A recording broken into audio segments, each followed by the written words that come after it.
Hello everyone, good morning সবাইকে। কেমন আছো তোমরা সবাই? আশা করছি অনেক ভালো আছো। আমরা অনেক ভালো আছি। আমার মতন শর্টকাট নাস্তা কে কে বানাও বলো তো?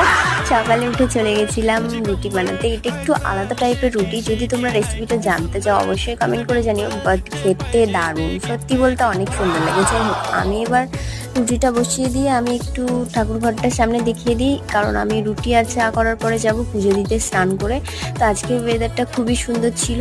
আমার এখানে রুটি প্রায় শেষের দিকে, আর এবার হবে হচ্ছে চা। তারপর বলো, চা খেতে কে কে পছন্দ করো? আমার মতন কি চা তোমাদেরও প্রিয়? অবশ্যই কমেন্ট করে জানিও। আর আমার ছেলে তো অনেক ছোট, ওকে তো চা দেওয়া যাবে না, ও শুধু রুটিটাই খাবে।